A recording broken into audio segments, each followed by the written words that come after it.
देखे हैं हमने दौर कई, अब खबर नहीं पैरों तले जमी है या आसमां है। कांगड़ा संसदीय क्षेत्र के भी फिलवक्त कुछ ऐसे ही सियासी हालात हैं। कांगड़ा से कांग्रेस पार्टी ने अपने दिग्गज नेता आनंद शर्मा को मैदान में उतारा है। अब आनंद शर्मा कांगड़ा के रहने वाले हैं नहीं, तो भारतीय जनता पार्टी ने यहां बाहरी का नारा बुलंद कर दिया है। भारतीय जनता पार्टी का यह मानना है कि क्योंकि आनंद शर्मा बाहरी हैं, तो ऐसे में कांग्रेस पार्टी कांगड़ा में कुछ ज्यादा उखाड़ नहीं पाएगी। लेकिन ये सोचने वाली बात है कि कांग्रेस ने अपने दिग्गज नेता को यहां से उतारा है मैदानी जंग में, तो कुछ तो सोचा ही होगा। नमस्कार, मैं नेहा धीमान और फर्स्ट वर्डिक्ट मीडिया की ओर से आज की इस सियासी चर्चा में आप सभी का स्वागत है। दर्शकों, आज की इस सियासी चर्चा में खास तौर पर बात करेंगे कांगड़ा संसदीय क्षेत्र में बनते बिगड़ते समीकरणों से, क्योंकि आज आनंद शर्मा जो कि कांग्रेस के प्रत्याशी है, उनका स्वागत हुआ है। कांगड़ा में पहली बार पहुंचे हैं टिकट मिलने के बाद आनंद शर्मा। बहुत ग्रैंड तो नहीं था, लेकिन हाँ, बड़ा स्वागत उनका हुआ है। क्या परिस्थितियों में बदलाव अब आएंगे कांगड़ा संसदीय क्षेत्र में पर जो है विस्तार से हम चर्चा करने वाले हैं, और इसके अलावा चर्चा करेंगे कांग्रेस की शेष 3 टिकटों पर, साथ ही उन कयासों पर जो लग रहे हैं भारतीय जनता पार्टी के कुछ और नेताओं के कांग्रेस में आने के। ये 2 नेता जो कांग्रेस में आ सकते हैं, रामलाल मारकंडा और राकेश चौधरी, इन पर चर्चा करेंगे। और उसके बाद हिमाचल प्रदेश में आज जो भी बड़ी छोटी सियासी खबरें रही हैं, उन सभी से आपको अवगत करवाएंगे। लेकिन सबसे पहले शुरुआत कांगड़ा संसदीय क्षेत्र से। देखिए, कांगड़ा संसदीय क्षेत्र में आज आनंद शर्मा पहुंचे हैं। आज पहली बार टिकट मिलने के बाद आनंद शर्मा कांगड़ा गए थे, और कांगड़ा में जाकर एक बड़ी बात आनंद शर्मा ने कही है। उन्होंने कहा कि मैं बाहरी नहीं हूं, मैं प्रदेश का ही हूं। तो कहीं ना कहीं आप देख सकते हैं कि कांगड़ा की जनता को ये मैसेज कन्वे करने की कोशिश आनंद शर्मा द्वारा की जा रही है कि वो बाहर से नहीं आए हैं, वो किसी दूसरे ग्रह से नहीं आए हैं। जिस तरह से भारतीय जनता पार्टी के नेताओं ने अभी से लेकर बाहरी का नारा या धरती पुत्र का नारा बुलंद करने की कोशिश की है कांगड़ा संसदीय क्षेत्र में, तो इसको सबसे पहले जस्टिफाई करने की आज आनंद शर्मा ने कोशिश की। उन्होंने कहा कि मेरी जन्मभूमि शिमला है, लेकिन मैं कांगड़ा को अपनी कर्म भूमि बनाऊंगा। अब आनंद शर्मा ने कहा तो है, लेकिन ना कांगड़ा की जनता उन्हें अपनाती है या नहीं अपनाती है, ये तो आने वाला वक्त ही बताएगा। एक नैरेटिव जो कहीं ना कहीं इस वक्त बनकर चल रहा है। देखिए, सबसे पहले तो कांगड़ा संसदीय क्षेत्र में आनंद शर्मा का आना या यहां से उनको टिकट मिलना ही एक अलग से एक विषय है, जिस पर एक लंबी डिस्कशन हो सकती है कि आखिर अंतिम समय में आनंद शर्मा की एंट्री इस पूरी पिक्चर में हुई कैसे। क्योंकि पहले तो कुछ और ही नाम चर्चा में बने हुए थे, जो कि पहले भी मैं आपके साथ साझा कर चुकी हूं। आशा कुमारी, लेकिन उनको टिकट इसलिए नहीं मिला क्योंकि वो चंबा से थी। डॉक्टर राजेश का नाम लगातार चर्चा में बना हुआ था। रघुबीर सिंह बाली का नाम चर्चा में बना हुआ था, वो भी ब्राह्मण चेहरा थे, और अगर पार्टी चाह रही थी कि किसी ब्राह्मण चेहरे पर ही दांव खेला जाए तो रघुबीर सिंह बाली कांगड़ा के रहने वाले थे। क्षेत्रीय समीकरण भी उनके पक्ष में थे, जातीय समीकरण भी उनके पक्ष में थे, लेकिन इसके बावजूद उनको टिकट नहीं मिला। कारण ये कि रघुबीर सिंह बाली खुद ही इंटरेस्टेड नहीं दिख रहे थे चुनाव लड़ने में। जिस तरह के पत्र उन्होंने साझा किए या 1-2 कॉन्फ्रेंस में भी उन्होंने इस तरह की बातें कह दी थी कि वो लोकसभा चुनाव लड़ने में इंटरेस्टेड नहीं है, तो कांग्रेस ने उनकी बात मानी और टिकट जो है आनंद शर्मा को दे दिया। अब आनंद शर्मा की एंट्री को लेकर जो सियासी गलियारों में इस वक्त चर्चा है, जो बात निकल कर सामने आ रही है, वो यही है कि जब बैठकों का दौर कांग्रेस पार्टी में चल रहा था कि आखिर कांगड़ा से किसको टिकट दी जाए, तो खुद मुख्यमंत्री सुखविंदर सिंह सुक्खू ने ही आनंद शर्मा के नाम की पैरवी की थी। इससे कुछ समय पहले की अगर बात करें तो आनंद शर्मा उन नेताओं में से हैं जो G20 में भी शामिल थे, और ऐसे में इस बार जो है राज्यसभा का टिकट नहीं दिया गया आनंद शर्मा को। वो उपनेता रहे हैं विपक्ष के राज्यसभा में, लेकिन इस बार उनको टिकट न मिलना काफी अटपटा सा दिखाई दे रहा था। हिमाचल प्रदेश में माना जा रहा था कि साइडलाइन करने की कोशिश जो है आनंद शर्मा को की जा रही है, और साइडलाइन ही कहीं ना कहीं आनंद शर्मा दिखाई दे रहे थे। लेकिन फिर अचानक से एंट्री होती है आनंद शर्मा की, उनको टिकट मिलता है और आज जो है आनंद शर्मा कांगड़ा की ओर रुख कर गए, कांगड़ा पहुंचे हैं आनंद शर्मा। कांगड़ा जाने से पहले आनंद ने माथा टेका है कालीबाड़ी शिमला में और उस वहाँ पर भी उन्होंने कई बड़ी बातें कही हैं इसी बात को लेकर। देखिए कहीं ना कहीं आनंद शर्मा भी समझ रहे हैं कि भारतीय जनता पार्टी द्वारा या कांगड़ा की जनता में भी ये पर्सपेक्टिव हो सकता है कि आनंद शर्मा जो हैं वो बाहर से है। और यहाँ पर भारतीय जनता पार्टी में ये पर्सपेक्टिव इस वक्त है कि बहुत लाइटली भाजपा के नेता जो है वो आनंद शर्मा को ले रहे हैं। उनका मानना ये है कि अगर आनंद शर्मा मैदान में उतरे हैं क्योंकि बाहरी हैं, तो ऐसे में कुछ बेहतर जो है आनंद शर्मा के साथ यहाँ पर नहीं होने वाला है। लेकिन इतना लाइटली लेना आनंद शर्मा को सही नहीं है, क्योंकि आनंद शर्मा उन नेताओं में से एक है जो कांग्रेस की बड़े डिसीजंस जो है आनंद शर्मा ने लिए हैं और राजनीति में पिछले 5 दशकों से आनंद शर्मा है, इलेक्टोरल पॉलिटिक्स में नहीं है। 1982 में उन्होंने एक चुनाव लड़ा था लेकिन वो चुनाव हार गए थे। इलेक्टोरल पॉलिटिक्स में नहीं है लेकिन एक्टिव पॉलिटिक्स में है, मंत्री रहे हैं केंद्र में, पेज 3 नेताओं में से एक हैं और बड़े नेताओं में से कांग्रेस पार्टी के एक है, स्ट्रैटेजिस्ट रह चुके हैं कांग्रेस पार्टी में। तो ऐसे में इतना लाइटली आनंद शर्मा को लेना बिल्कुल भी यहाँ पर सही नहीं है। कुछ तो देखा होगा, आनंद शर्मा ने खुद भी कुछ तो सोचा होगा जो उन्होंने हामी भरी है यहाँ से चुनाव लड़ने के लिए। तो कई बातें इस तरह की भी निकलकर सामने आ रही है।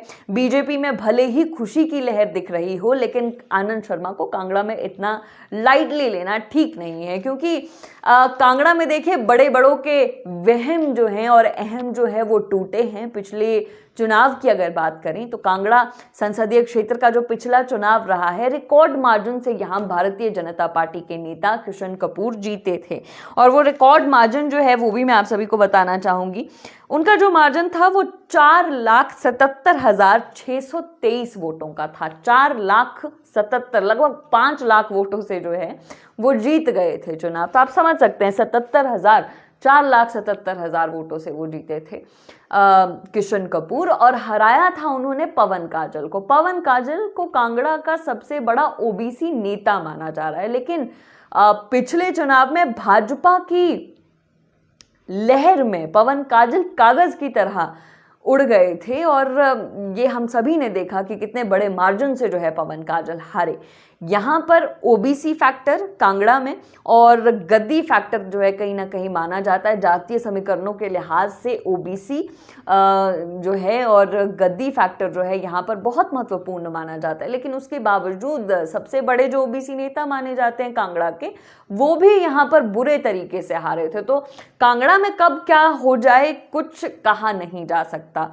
अब आनंद शर्मा ने क्यों यहाँ पर हामी भरी है, क्या स्ट्रैटेजी है, ये देखना रोचक होने वाला है और समय ही बताएगा कि कुछ तो यहाँ पर पक रहा है और कुछ तो अलग है। कांग्रेस ने किन फैक्टर्स को ध्यान में रखा है वो भी यहाँ देखना रोचक होगा। देखिए एक फैक्टर जो यहाँ पर बहुत महत्वपूर्ण है वो ये है कि राजीव भारद्वाज जो भारतीय जनता पार्टी के कैंडिडेट है वो ब्राह्मण फेस हैं और कांग्रेस पार्टी भी कहीं ना कहीं यही चाह रही थी कि क्योंकि मंडी संसदीय क्षेत्र से एक क्षत्रिय को मैदान में उतारा है पार्टी ने, शिमला संसदीय क्षेत्र रिजर्व्ड है, तो कांग्रेस पार्टी चाह रही थी कि किसी और क्षत्रिय को मैदान में ना उतारा जाए कांगड़ा से भी, और इसीलिए ब्राह्मण को यहाँ पर भी मैदान में उतारा गया आनंद शर्मा।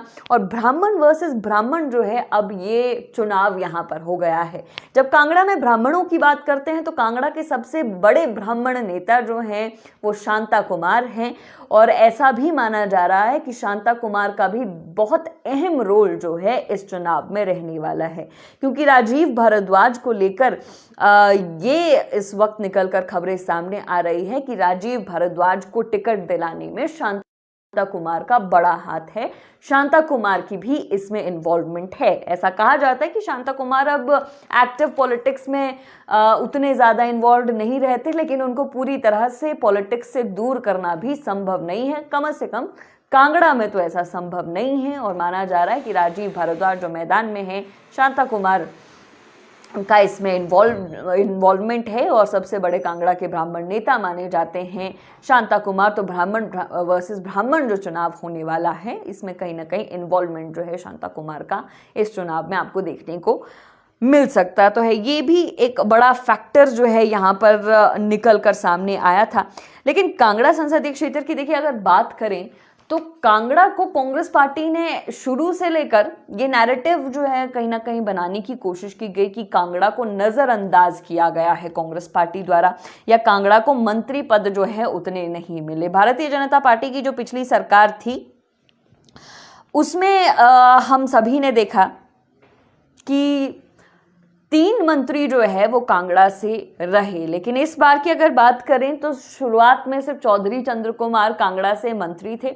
उसके बाद बहुत समय बाद जो है लगभग 1 साल कैबिनेट विस्तार के 1 साल बाद यादविंदर गोमा दूसरे नेता जो कांगड़ा से मंत्री बने। तो 2 मंत्री पद जो है वो कांगड़ा को अब तक मिले हैं। लेकिन अगर आप ओवरऑल पर्सपेक्टिव में देखें तो कांगड़ा में 11 सीटें जो हैं वो कुल कांग्रेस को मिली थी। अब 11 सीटें कांग्रेस के पास थी, 11 में से 8 ऐसे नेता हैं जिनके पास ओहदे हैं, जिनके पास बड़े ओहदे हैं। देखिए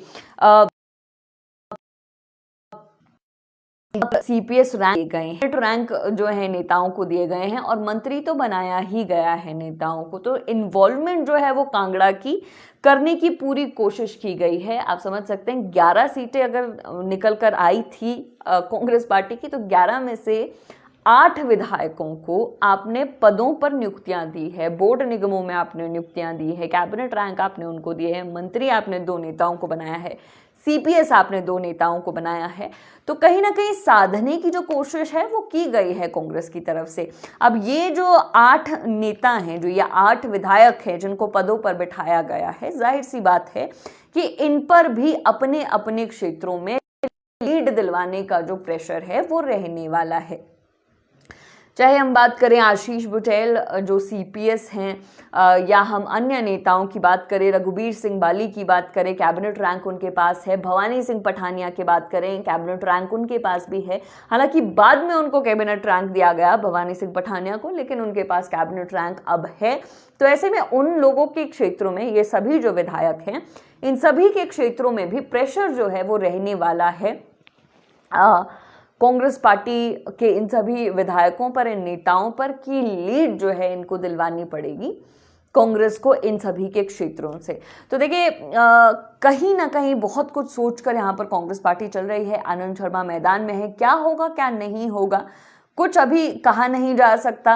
ये भारतीय जनता पार्टी जो सोच कर चल रही है कि बहुत लाइट जो है चुनाव होने वाला है और क्योंकि भारी है तो शायद आनंद शर्मा को कांगड़ा की जनता नहीं अपनाएगी। अब हवा जो है वो जनता तय करेगी, कोई पार्टी तय नहीं करेगी। अब जनता जो तय करेगी वही होगा। कांगड़ा में जो भी होगा हम आप सभी देखेंगे और आपको बताएंगे ज़रूर कि आखिर कांगड़ा में क्या चल रहा है। फिल वक्त कांगड़ा में जो चल रहा था वो आप सभी के साथ हमने साझा किया। अब आगे बढ़ते हैं आज की अगली डिस्कशन पर। डिस्कशन होनी है देखिए 2 सीटों को लेकर मुख्य तौर पर, ये हैं धर्मशाला और लाहौल स्पीति। यहाँ पर खबरें इस वक्त निकलकर सामने आ रही है कि जल्द ही रामलाल मारकंडा और राकेश चौधरी कांग्रेस पार्टी को ज्वाइन कर सकते हैं। रामलाल मारकंडा वो नेता हैं जो भारतीय जनता पार्टी को छोड़कर कांग्रेस में आना चाह रहे हैं, कांग्रेस से टिकट चाह रहे हैं। अगर ऐसा हुआ तो जाहिर सी बात है कि लाहौल स्पीति में भी वही होगा जो कि सुजानपुर विधानसभा क्षेत्र में हमने देखने को मिला कि पिछले चुनाव में जो लोग आमने सामने थे, जैसे कि कैप्टन रंजीत सिंह राणा और राजेंद्र राणा सुजानपुर में आमने सामने थे, लेकिन पार्टियां अलग अलग थी। वो भाजपा से थे, वो कांग्रेस से थे। अब उल्टा हो गया है, वो कांग्रेस से हैं, वो भाजपा से हैं। वैसा ही कुछ लाहौल स्पीति में भी देखने को मिल सकता है। 2022 का जो चुनाव था उसमें कुछ ऐसा ही था कि रवि ठाकुर और रामलाल मारकंडा आमने सामने थे, पार्टियां दोनों की अलग थी। लेकिन अब अगर यहां से रामलाल मारकंडा को कांग्रेस पार्टी में शामिल कर लिया जाता है, और ऐसे खबरें इस वक्त निकलकर सामने आ रही है कि जल्द ही कांग्रेस पार्टी ज्वाइन कर सकते हैं रामलाल मारकंडा, तो उस परिस्थिति में पिछले चुनाव जैसी परिस्थितियां बन जाएंगी। आमने सामने फिर से 2 नेता होंगे, बस पार्टी जो है वो अदल बदल जाएगी। लेकिन रामलाल मारकंडा के आने से एक और बड़ी बात जो होने वाली है, या राकेश चौधरी अगर धर्मशाला में आ जाते हैं तो जो बात होनी है वो ये है कि कांग्रेस का जो आम कार्यकर्ता है, जो निष्ठावान कार्यकर्ता है, जो झंडे उठाने वाला कार्यकर्ता है, जिसने अपनी पूरी जिंदगी जो है वो कांग्रेस पार्टी के लिए निकाल दी, उस कार्यकर्ता के हाथ में कहीं ना कहीं निराशा ही लगने वाली है।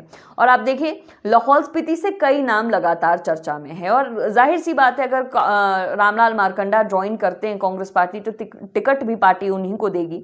ऐसे में अगर देखा जाए, जो नाम चर्चा में बने हुए हैं लाहौल स्पीति से, रघुवीर ठाकुर जो कि पूर्व में एमएलए रहे हैं लाहौल स्पीति से, इनका नाम लगातार चर्चा में था। हालांकि रघुवीर ठाकुर पिछले कुछ समय से एक्टिव पॉलिटिक्स से इन्होंने दूरी बनाई हुई है, तो कहीं ना कहीं ये एक ड्रॉबैक इनका जो है निकल कर सामने आ रहा था। इसके अलावा कुंगा बोध जो कि जिला परिषद के सदस्य हैं, युवा नेता हैं, इनका भी नाम कहीं ना कहीं चर्चा हुआ था। अनुराधा राणा चेयरपर्सन है जिला परिषद की, लेकिन कुछ बयानों को लेकर कुछ कंट्रोवर्शियल इस तरह के बयान इनके सामने आए, वीडियोस वायरल हुए, जिसके बाद कहीं ना कहीं थोड़ा ड्रॉबैक इनको लेकर भी जो है यहाँ पर देखने को मिला। लेकिन एक और नाम जो यहाँ से लगातार चर्चा में था, ये जिला युवा कांग्रेस के अध्यक्ष हैं दोरजे लारजे, इनका नाम लगातार चर्चा में बना हुआ था। देखिए, युवा कांग्रेस के ये अध्यक्ष हैं, युवा नेता हैं, और ऐसा कहा जा रहा था कि दोरजे लारजे जो है, क्योंकि युवा कांग्रेस भी लगातार अपने लिए कोटा मांगती है, टिकट्स मांगती है, लेकिन कांग्रेस में अब तक युवा कांग्रेस को जो है दरकिनार ही किया गया है। उतनी तवज्जो जो है युवा कांग्रेस को मिली नहीं, ना विधानसभा चुनाव में टिकट मिला युवा कांग्रेस को, ना इस चुनाव में मिलता हुआ दिखाई दे रहा है अगर रामलाल मारकंडा आ जाते हैं पार्टी में तो। लेकिन दोरजे का नाम भी जो है वो खूब इस वक्त लाहौल स्पीति में गूंज रहा है और उनके नाम को लेकर भी चर्चा बनी हुई थी। लेकिन रामलाल मारकंडा अगर पार्टी में आ जाते तो कांग्रेस के जो ये निष्ठावान कार्यकर्ता हैं, ये कहीं ना कहीं फिर से पीछे धकेल दिए जाएंगे और इनको जो है इनके हाथ निराशा ही लगेगी। वैसी ही परिस्थितियां धर्मशाला में भी बनेगी। धर्मशाला में जो नाम लगातार चर्चा में थे, विजय इंद्र करण का नाम लगातार चर्चा में था, देवेंद्र सिंह जग्गी का नाम लगातार चर्चा में था, और अभी भी है, था नहीं, अभी भी इन लोगों का नाम चर्चा में है। और आप देखिए कि राकेश चौधरी अगर यहाँ से पार्टी ज्वाइन करते हैं, क्योंकि ऐसा माना जा रहा है कि सर्वे जो कराए गए हैं कांग्रेस पार्टी के द्वारा, उनमें इन्हीं का नाम जो है इस वक्त आगे निकल रहा है और राकेश चौधरी बेहतर परफॉर्म करते हुए कांग्रेस को दिखाई दे रहे हैं धर्मशाला से। तो ऐसे में बाकी जो नेता हैं, जो पार्टी के निष्ठावान कार्यकर्ता हैं, वो उनके लिए एक सेटबैक जो है वो धर्मशाला में भी हो सकता है अगर राकेश चौधरी पार्टी में आते हैं और वो चुनाव लड़ते हैं तो उस परिस्थिति में। लेकिन देखिए, पूरी तरह यहाँ कांग्रेस को भी दोष नहीं दिया जा सकता, क्योंकि जिसके सर पर सत्ता की तलवार लटक रही हो, वो कहीं ना कहीं हर वो ट्राई करेगा जो भी पॉसिबल हो सरकार बचाने के लिए। तो यहाँ पर कांग्रेस भी कुछ वैसा ही करती दिखाई दे रही है। कांग्रेस भी कोशिश कर रही है कि कोई चांस ना लिया जाए, जो बेस्ट हैं उन्हीं को जो है टिकट दिया जाए। तो ये परिस्थितियाँ कांग्रेस के लिए फिल वक्त बनी हुई है, लेकिन अब डिसीजन पूरा कांग्रेस पार्टी के हाथ में, और ऐसा माना जा रहा है कि बहुत जल्द जो है ये टिकट्स फाइनल हो सकते हैं। लेकिन क्या होगा क्या नहीं होगा, ये पूरी जो खबर है ये आने वाला समय ही बताएगा, और आपको फिर हम बताएंगे जैसे ही निकल के कोई अपडेट सामने आता है। इसके अलावा अब जो है बात करेंगे आज के मुख्य बयानों पर, वो खबरें जिन्होंने सुर्खियां आज बटोरी हैं, जो निकल कर सामने आई है कि देखिए, हिमाचल प्रदेश का जो चुनाव हो गया है वो काफ़ी चटपटा चुनाव हो गया है। कोई कुछ कहता है, कोई कुछ कहता है, और नेताओं में बहुत कम लाज शर्म जो है उसको किनारे रखकर नेताओं के मन में जो आ रहा है वो बोलते जा रहे हैं। तो इस वक्त जो चुनाव की आज की जो बड़ी सुर्खियां रही हैं वो भी आपके साथ साझा करेंगे। देखिए, कंगना रनौत लगातार कांग्रेस पर तो हमलावर हैं ही, लेकिन आज उन्होंने पूर्व प्रधानमंत्री को भी नहीं छोड़ा। पूर्व प्रधानमंत्री मनमोहन सिंह पर भी आज कंगना रनौत बरसी हैं।